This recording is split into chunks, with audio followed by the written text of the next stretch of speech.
tuition depends on which modules you take. All right. When you get into university, you have to be prepared to make an initial fee payment. At Wits, that's around 9,300. Don't be intimidated by these numbers. If you do have a bursary, they usually take care of that for you. But sometimes you need to speak to your parents or your guardians up front so they're prepared to make these um to make that expenditure. All right, so for your first year, your tuition fees can range from about 47,000 to 74,000. This all depends on which degree you get into, what modules you take. And the costs of your books and your stationery will vary because sometimes your your stationery costs will be included in your tuition, and sometimes they expect you to make, okay, not stationery, but more so equipment. Sometimes the university will provide you with things, and there are some things you just need to be prepared to purchase on your own. All right. Usually, degrees that are more lab focused, like chemistry, oh yes, we'll have you pay for those things, and sometimes they'll pay for equipment for you.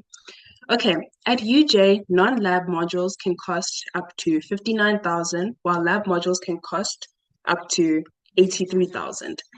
At Stellenbosch, a BSc is estimated to be around 69,000, and UCT, a BSc degree ranges from 44,000 to 83,000 per year. You can, once you get accepted into your dream university and you know exactly, oh yes, I was saying that once you know which modules you have been enrolled into, you will then be able to use the fee estimator to get a rough understanding of how much your tuition will be for that year. However, it is just an estimator. The numbers may be slightly off when you do finally get your fee statement, but do not be alarmed by this. All right, next slide, please.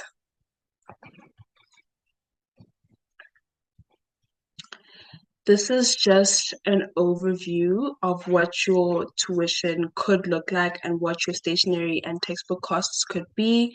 Please do take notes of the different application fees. They're very important, and it's the first step to you getting to university. So just be prepared to spend that much when applying to universities. Also, the textbook and stationery costs, this is quite exaggerated, but we did get this information from the internet. It's quite exaggerated. For the most part, I have not spent this much on textbooks and stationery, even throughout my 2 years of university. I haven't touched this amount just yet. But sometimes when you do get into a different degree, you might require things from, sometimes you would require things that are quite costly. For example, if you may go on trips, you might have to spend a little more to purchase things for your trip. I know that at Wits, there's a geology trip in second year. So sometimes you need to get equipment and to be prepared for that. So please take this into consideration. Thank you. We're going to continue with our presentation. And now we'll be speaking about accommodation breakdown costs. So as presenters, we all have different experiences regarding accommodation. We have people that stay on campus, we have people who stay off campus, and we have people who stay at home. So we decided to break down those three different experiences and ask each person to explain it on an individual basis so that you guys can understand more because the person who is having that experience is the only person who can explain it better.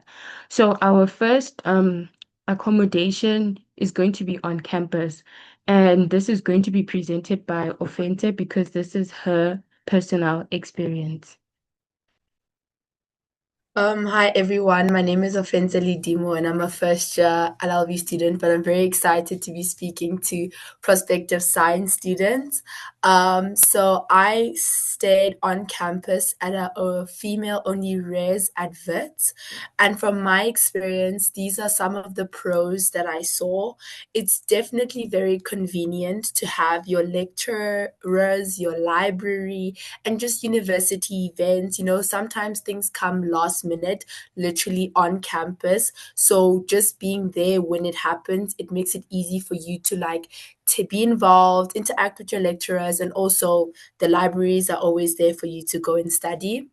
And then in terms of social life and community, I'm speaking from experience as a VITI and also from hearing about other universities like UP, UCT, just around South Africa. A lot of the universities on campus residences have a very intense culture, which is very exciting as a new student, as like someone getting introduced to university life. So it makes it easier to like get introduced to peers.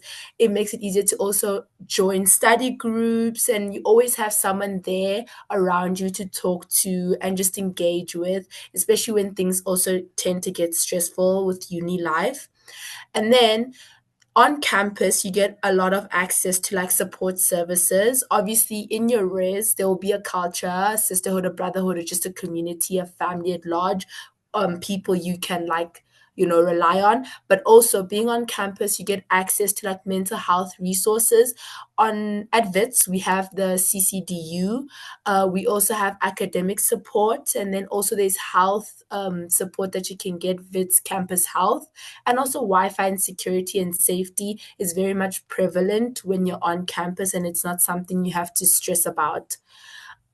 With my experience, I've seen that there are some cons.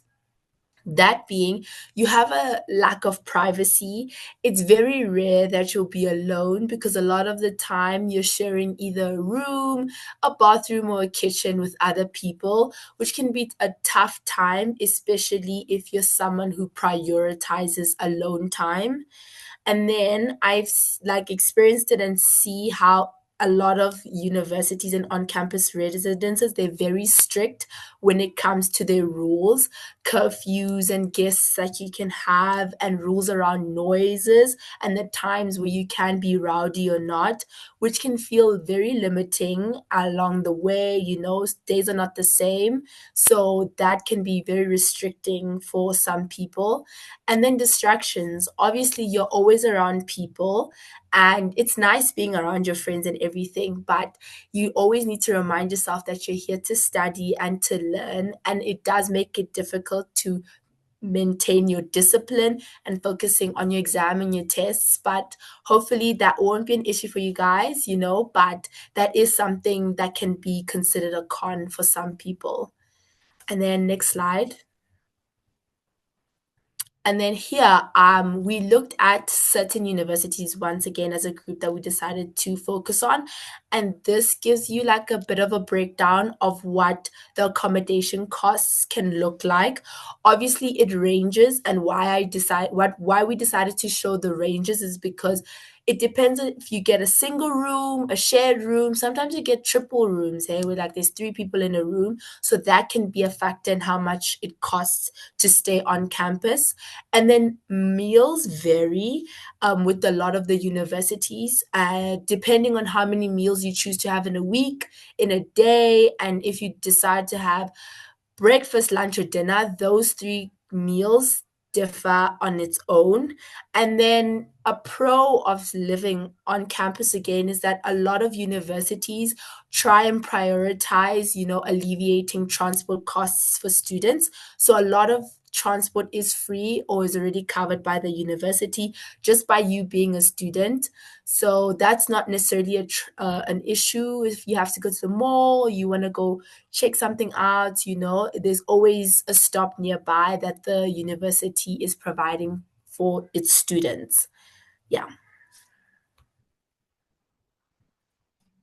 Thank you, Ofente, for sharing your personal experience. Next up, we have staying outside campus, and Wenda is going to be explaining that to us. Okay, so I just quickly want to run through the pros and cons of staying in an off-campus or a privately owned res. So I found that staying in a privately owned res could be a bit cheaper. The prices of these reses range greatly, so you can find something that fits your budget more often. And most of these privately owned reses have a more modern appearance because they have been built more recently. So you can find something that's a bit more aesthetically pleasing, in my opinion. And they're also more transparent when you do apply. You can go online and you can search the res, and the website for the res will usually show you what exactly it looks like, what you're applying for. Whereas on campus reses or like with your university owned reses, I feel like there's more you don't find as much information. You just know the costs and you don't really know what you're going into. The cons of staying on a privately owned res, however, is some issues can go ignored because there isn't really anyone regulating the res. Like, yes, you can have the university step in sometimes, but sometimes you can be like, hey guys, there's no hot water, and you're not going to get that hot water. You will be cold the whole year. Also, they're more strict on payments. You have to make payment every single month. If you miss a payment, it could be an issue. So if you do ever have an issue with paying your accommodation, speak to them upfront and let them know what's going on. Sometimes they can be helpful, sometimes not so much. All right, so the costs of a single room range from around 6,000 to 7,500.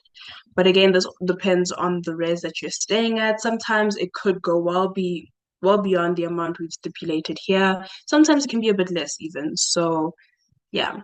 Food and groceries. I usually spend around 1.5 a month, and that's usually when I'm even getting snacks. So you can be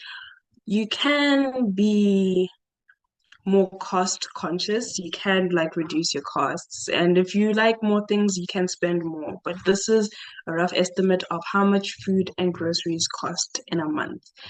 And transport, if you're gonna stay in a privately owned res, there are usually quite a few close to campus.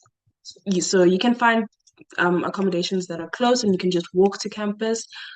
But if you don't stay quite close, there is usually a bus offered by the accommodation, and so that's free. And if not, if you do miss your bus or if you do stay a bit far and your accommodation doesn't offer a bus, you can Uber, and usually you don't want to stay too far, so your Uber costs could be around 100 Rand, but try to find an accommodation that offers a bus and is if it's far. But if possible, aim for something that's quite close to res so you can just walk. All right, that's all. Thank you. Thank you, Wenda, for sharing your experience.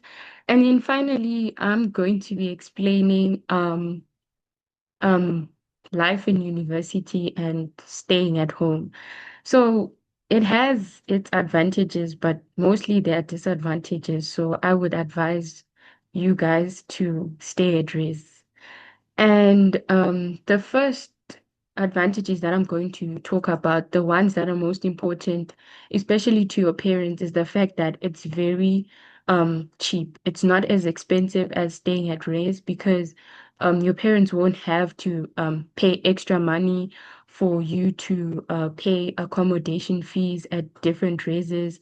They won't have to send you money for groceries and a lot of things. So that's a really um huge less burden for your parents. And the fact that I stay with my family, so the environment is very um familiar and I know my way around here, that rather than going to a race where you don't really know anyone there and it's gonna take time for you to actually make friends, at least if you are at home, you know that there's family around, and if anything is happening, like at school, if you are struggling with getting used to being in university, if you're struggling with your studies, you always know that you can talk to someone back home. And the fact that I don't have a lot of chores at home because there are obviously people here helping me. So that's also a great advantage for me because I can focus more on my studies. And then the disadvantages, I would say mostly it's the fact that I can't really attend a lot of campus events, especially the ones that happen later in the day. For example, if there's an event that's going to be starting at 4 or 5 or later than that, I cannot attend that event because I have to be home either by that time or making my way home. So it really makes my university life a little less enjoyable because I'll be hearing from other people that there was an event that happened. Did you attend? Sometimes it's not just like fun events, it's like educational events. Maybe they're talking about what career paths you can go into after university, and I missed such experiences. And then there's also study disruptions. If you have siblings, of course, at home who are going to be making noise for you, and it's going to be hard for you to actually focus on your schoolwork and participate in certain things that the university wants you to do because there's a lot happening at home. And another big disadvantage is the fact that I have to wake up really early just to make it to class. For example, if I have an 8 a.m. lecture, my friend who stays at Res literally wakes up at 7 or few minutes to 8 and she can still make it to class. But if I do that, I will be super late and I'll miss maybe if I have 2 periods of a lecture, I can miss the first lecture. So I have to wake up at around 5 o'clock and get ready earlier than other students who stay closer to campus would have to do.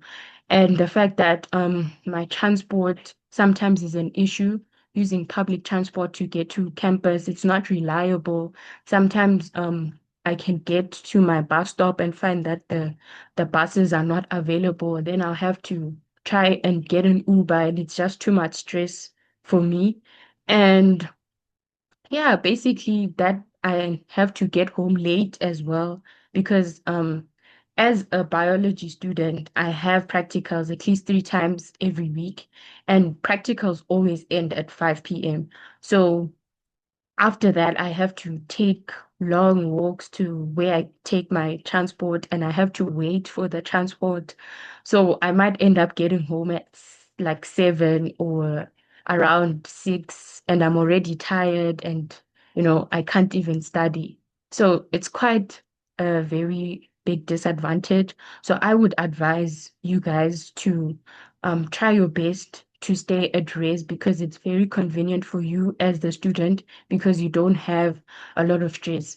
But if you cannot stay at rest, it's also okay. You don't have to pressurize your parents for you to stay at rest. You can still make it while you're staying at home. It's not all bad. I mean, I've survived so many months staying at home. So, um, next up, Offense is Wenda is going to tell us more about the grade 11 marks and why those are important.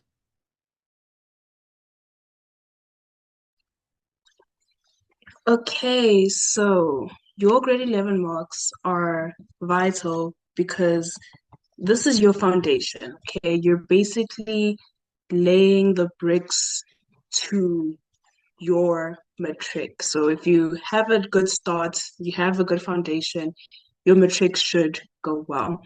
It's also required for early admission. So if you want to apply early, you want to get in before like everyone else is applying, it's a good idea to start working on your grade 11. And some application dates open before you get your prelims back. So it could be wise to use your grade 11 results instead. And it increases your chance for a provisional acceptance letter. Okay, so that makes it a lot easier to get into university. You know, just make it easier for yourself. It also reduces your stress in grade 12. You're not depending on your grade 12 marks just to get into university. If you have good grade 11 marks, this should make things a lot easier. And if your grade 11 marks aren't up to par, if they're not that great yet, if you're in matric and you're like, H, my grade 11 wasn't that great, do not stress. You may have to put in a lot of work now, but it's still possible for you to get into your dream university. Thank you. Thank you, Wenda. Next up will be debunking some myths that most students always tell us when, let's say, they come for campus tours. And Offense is just going to share a few myths with you guys and just help you understand that not all these myths are actually true. So looking at the first one, a lot of the times you hear that if you get a bachelor pass, you automatically get into university, which is not true. A bachelor pass, obviously, when you get it on your matric certificate, it means that you met the minimum entry requirements for a degree level of study to be able to like go study further. But what determines if you can get into a specific university will always be your APS score. So it's very important that you always know what your APS score is when looking at specific universities. And then, secondly, you hear that a diploma or a higher certificate pass is useless, which is very false. There's always different paths for different people, and there's always, many people who start with a diploma or higher certificate, and then later on, it is possible to then move into a degree. So there's different pathways to always get to where you want to be, even if it might not be something you expected, but there's always a way to get to the goal that you have for yourself. And then as long as I get a bachelor pass, my subject choices don't matter. Your subject choices obviously help with your APS score. So those will always be requirements that matter and are crucial, especially in science, pure maths is important for the degree that you choose to take. So it's important to look at your subject choices, and a bachelor pass doesn't necessarily mean that you meet the requirements for a specific degree if you don't take specific subjects. May you please go to the next slide?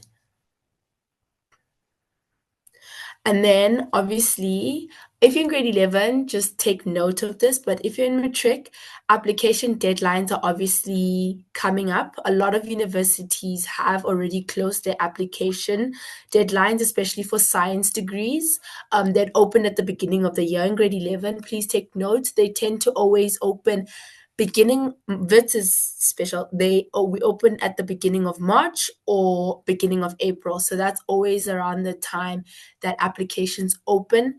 I would advise you apply early, get the stress out, and you already know what to expect for the rest of the year.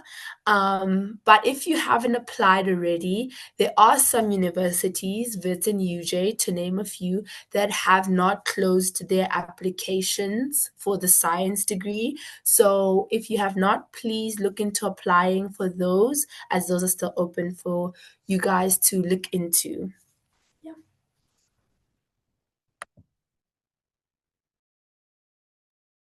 So we thought that if we just type out what we wish we knew before studying our degrees, it wouldn't like make sense because you guys will just read what we had to say. So we went and asked like different people studying science degrees what they wish they knew before studying their certain degrees, and then we compiled videos for you guys.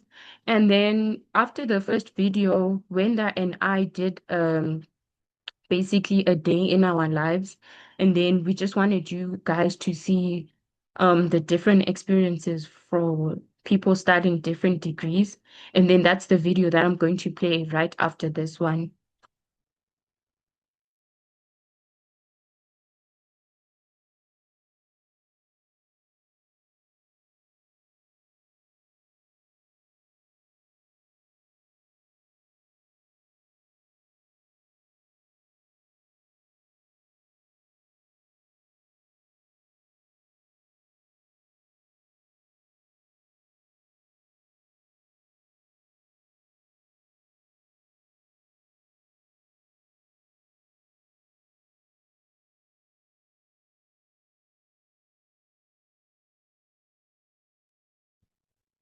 I think the audio is not working. Can you guys hear the video? No.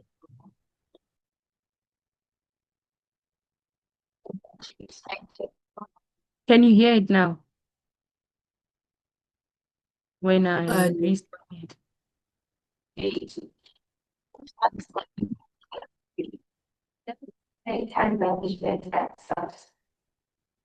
Is it audible or faintly? Not really. Okay, I'm struggling to play the videos for you guys to hear them.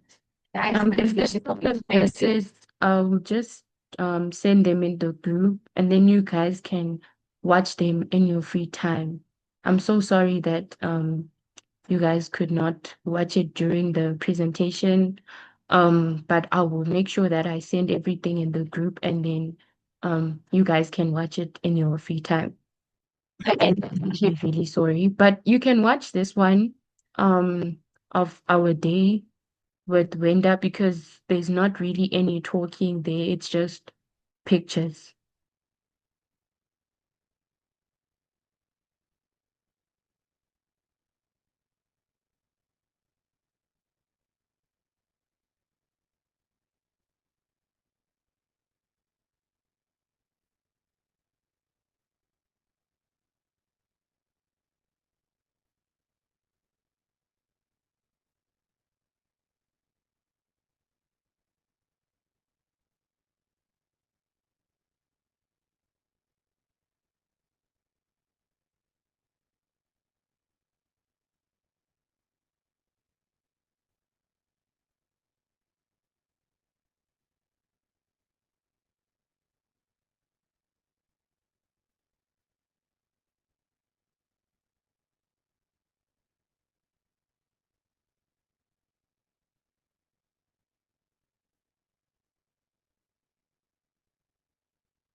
Okay, so when we compiled this video, we wanted you guys to see the different lives of someone staying at home and someone staying at res. As you noticed in the video, I had to wake up really early, like I said previously, and it took longer for me to get to campus than it did for Wenda. So this video is just showing you guys that experiences are not the same for everyone. Even I'm sure Offense has a different experience, and so does Klengiwe. Like, so it's not going to be the same for everybody. And then next up, I'm going to be presenting on the international student requirement, because we did notice that um, not only South Africans or people staying in South Africa apply to universities here in South Africa. We have people from all over the world applying. And so we just wanted to share the requirements that they need for them to actually study in a university here in South Africa. So before I go on to the requirements, I just wanted to acknowledge that for most international students, it's really scary for them to come and study in a different country because you'll be thinking about what if I don't fit in? What if it's not what I dreamed it would be? So there are a lot of questions that you ask yourself and think that maybe you won't be long there and you'll experience maybe like racism. I don't know. There are a lot of people who are scared to actually come and study in different countries, but I just want to let you know that I'm an international student myself, and it's not as bad as you would think it would be. It's actually not bad at all. If you have everything that you need to be studying here, then you won't have a problem and you will fit in. You won't be treated differently. And university is such a nice experience for everybody. Maybe some people may not enjoy it, but like it's still really nice to be in a new place and make new friends and learn new cultures and experience different things. So first of all,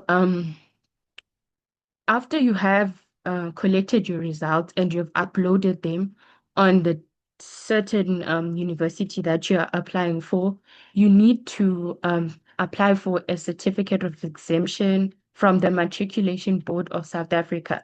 This is if your results are from outside South Africa. For example, if you're using A-level results or IGCSE or results that are not from South Africa.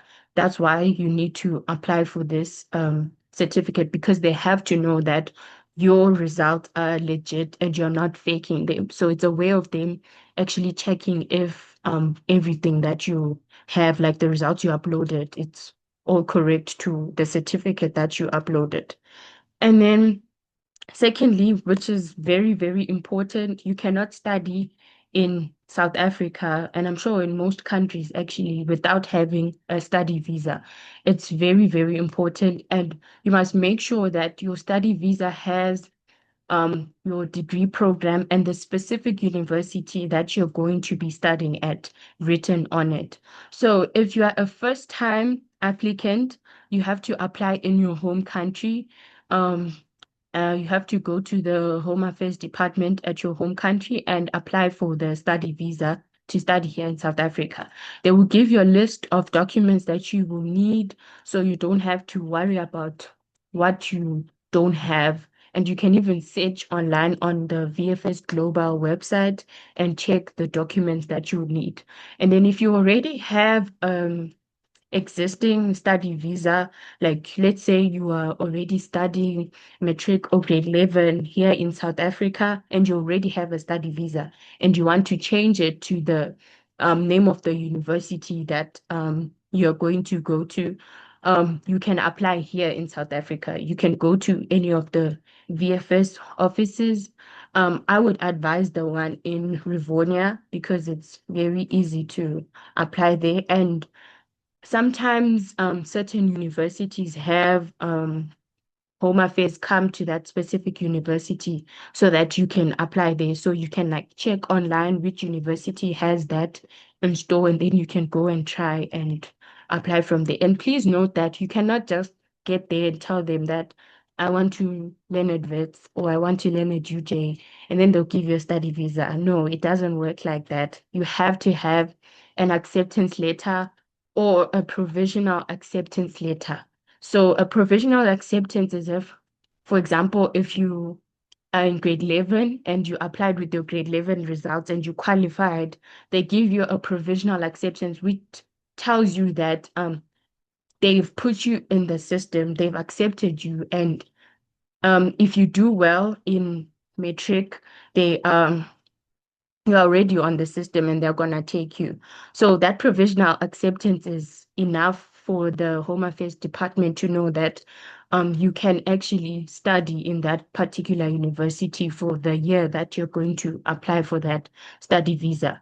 They can also give you a provisional acceptance if you apply with your O-level results or other results from other different countries. So you should have those letters, either your acceptance letter or your provisional acceptance letter. And then you need to have a medical aid. This shows that you can actually go to a hospital if something happens to you while you're still in the country, so that they know that you have like a plan for you to actually pay for those medical expenses. Um, and then it has to be renewed every year. And then the ones that students usually use are Momentum and CompK, but there are other ones, of course, that you can use. But these two are the ones that are most common in international students, and they are very, very affordable as well. And then proof of funds is needed at the Home Affairs Department because they need to know that you can actually pay for your tuition fee and your living expenses here in South Africa. They need to know that you won't be stranded once you are here. So they need that proof of funds either from your parents. If you're being funded by your parents, you have to give them a bank statement, and they usually ask for a 3 month bank statement with a balance of at least 12,000. That shows that you can be well taken care of here in South Africa. And then if you're being funded by a scholarship or sponsor organization, um, they need to provide a letter stating that they are going to be taking care of you whilst you are in South Africa, and they're going to be paying for your studies and living expenses and everything. They just need to know that you won't be stranded in South Africa. And this letter should also be written by your parents. If you're also being funded by your parents should write a letter or an affidavit telling the Home Affairs Department that either your mom or your dad or your guardian is the one who's going to be paying that tuition fee. And then, of course, your passport, you need that. Like, you cannot cross another country without a passport. So that is quite obvious that you need a passport. And the other required documents, like I said, you can find it on the website. And yeah, you can find it there. And then they also need an English proficiency test. This is if you are from a country that doesn't have English as its languages. And if your country there, you guys do not speak English, like you speak another language there. So they need to know that whilst when you come here in South Africa, you can understand the content that will be being taught to you. Because all the universities here in South Africa um, teach in English. So they have to know that you'll be able to understand. So, different universities have different percentages that they want the student to pay upfront when you register. So these differ by university. So you have to check your university that you want to go to, how they usually make the payment plan. At Wits, they want 75% before you can register, and then you can pay the rest by the end of March. And then UJ has 3 installments, as I have written on the screen. And then UCT, you have to pay partially in February and the rest in July. And then Stellenbosch has no installments. You have to pay everything upfront. And then NMU, they want all the fees upfront, partial raise meal funds, and they have an acceptance fee there. So you have to pay that too before you can register. But if you cannot pay all your tuition at once, you can apply for installment plan, and you have to have certain documents that show that you cannot pay everything upfront, because they'll need proof, of course, that you need a payment plan. And then here we just did a small table for you guys that shows how different um, certificates in different countries, how they convert their um, marks there. And we even put links on the side. So you don't have to worry about taking a picture now, because I'm going to post this presentation, like I said, in the group. So you don't have to worry about taking a screenshot or anything like that. Um, And then, yeah, that's it for our presentation. You guys can now ask your questions, but I see that the meeting is about to end again. So if it ends, just rejoin the link, and then we'll just be here for your questions. Thank you, everyone, for listening and for